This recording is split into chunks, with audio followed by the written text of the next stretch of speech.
Right, it is the Asian TV Awards this coming week. I can tell you exclusively who wins it. Yeah, straight out of Riverside, where me and my niggas ride and fly. Women collide when we slide through on the side like blue. All true, always bossing the floss side, slaw side. King Bully with the fries. Eye to eye, it's like spy versus spy, but black on both sides. Most deaf, old tribe, no color lines, no sucker MCs, no supper time. I bust a 9, I catch a buster's rhyme, bustin' mine. Right, it's Wednesday. It's time for the Andy Q&A. No, it's not. Time for Q&Andy. Look, so many people have written in. Thank you so much.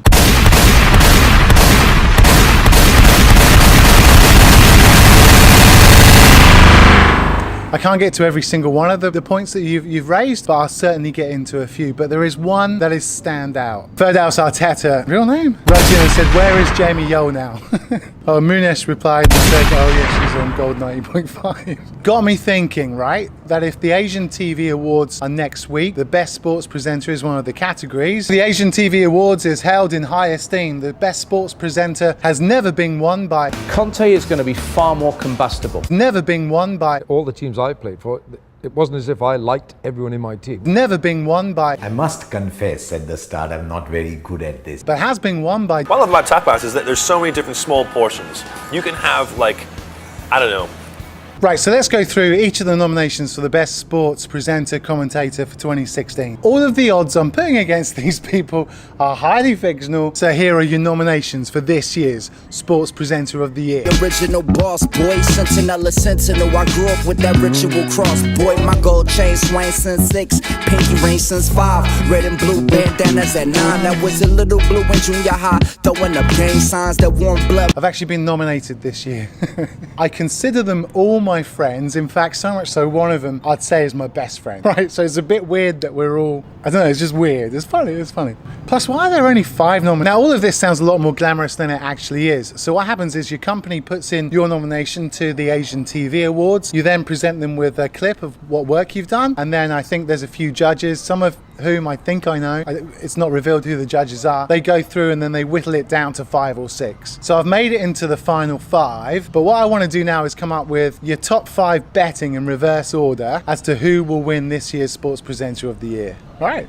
Also, before I do that, let's just explain the Lagardère AFF Suzuki Cup situation a bit more. I think maybe it was a bit unclear as to why I got chucked out. So off the back of Matchday 1, which looked a little something like this. Am I in the right place, boss? Is there a football game today?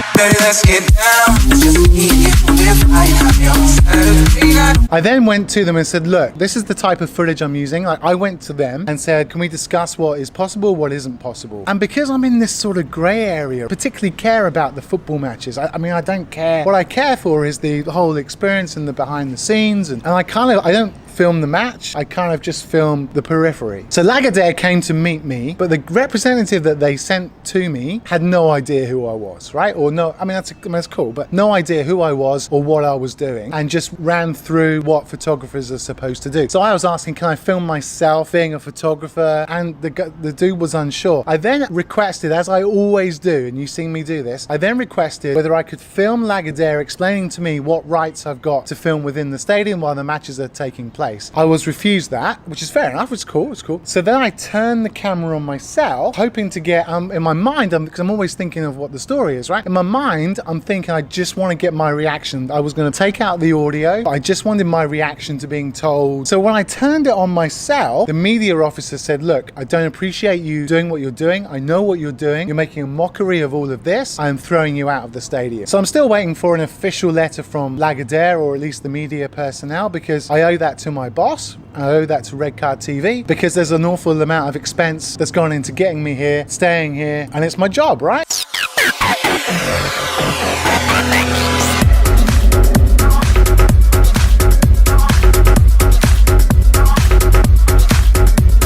Right, on to this year's award. Your 5th favourite, coming in at number 5, is... I'm spending more time with him than my girlfriend at the moment. Richard Lenton for 11 Sports Network, going for the three-peat, or is it a tri-peat? He's been nominated for his Singapore versus Japan World Cup home qualifier pre-show. Must have been some pre-show. Anyway, Richard knows the game inside and out, loves the game, has got a passion for it, very thorough, very dedicated, very slick as well. And I think a three-peat is out of the question for me. Richard Lenson's odds are 4th favourite to win. Like, these are my friends. Look guys, if you want to do the same thing, you could get your own channel. Oh, I don't like doing this. From Fox Sports, Paula Malay Ali. This was for her 2016 Australian Grand Prix qualifying. Must have been some pre-show, that. Paula has got the best sports presenting voice, I think, in the world. Sounds amazing, very slick, very funny, very informed, does a lot of preparation for her work, works diligently, works hard. But just for a qualifying? 3rd favourite to win. This is for my sports dog. I just think that perhaps what I'm doing is a little bit too... From Fox Sports. Fox Sports? From Fox Sports, Jason Della Pena. It signals the end of an illustrious career that took a bit of a nosedive. And this is for his day one in the 2016 Australian Open. Now, what I admire about Jason doing what he does for the tennis is that it's a whole day affair. You're sat there, it's very fluid, you've got to think on your feet, you're reacting very quickly to what's just happened, there's rain delays, but the guy is so smooth when he does it. That's his real forte.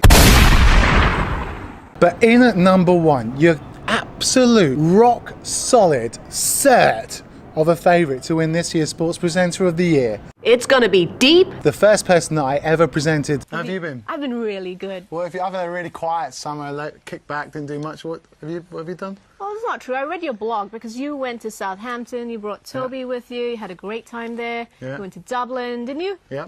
You had lots to do.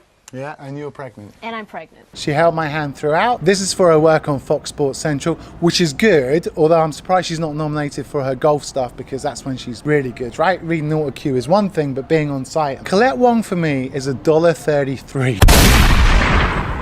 No one deserves this more than Colette. She works so hard. Obviously, I've worked with her. I see how hard she works, how many questions she asks. She gets it right every single time. And when you stick her without the auto cue, and when you stick her on site, just talking naturally to the camera, she is so slick. So for me, your favourite, the nailed on winner for this year. Get your house on it, put your mortgage on it. It's Colette Wong to win the Sports Presenter of the Year. But they're all my friends, right? So it's a bit weird. Right, I get the feeling that I've just rambled on too much. What I'll do is I'll save some of the Q&Andy's that you put in this week and maybe include them coming up. I'm going to stay in Manila for until Sunday. I'm going to go, don't tell anyone. I'm going to go to the Jose Rizal Stadium. Who's playing at the Jose Rizal Stadium? Hang on, Suzuki Cup. Suzuki Cup fixtures.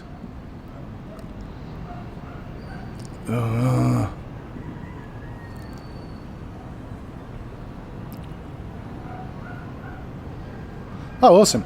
So I'm going to go to the Singapore-Indonesia match on Friday, which is not at the main stadium where I'm not allowed, but at the Jose Rizal Memorial Stadium, and I'm going to go as a fan. So I try and capture some sort of thing for you. I'll let you know if Lagardère write back with a reason why I'm not allowed to do what I do. Because, I mean, some federations pay me to go and do that sort of thing, you know? That's what I don't get. I think most of the problem was I saw all the Singapore team, all the Fox presenters who I all know. So naturally, I just go wandering over and say, hey, how's it going? And I think from an outsider's point of view, that just looks like maybe I'm taking the piss a little bit. I know the players, I just know everyone. I've just gone to say hi, so maybe that didn't go down too well, I don't know. Right, that's it for the Q&A. Tomorrow's one is quite cool. I go Arnis training, which is Philippines' national sport.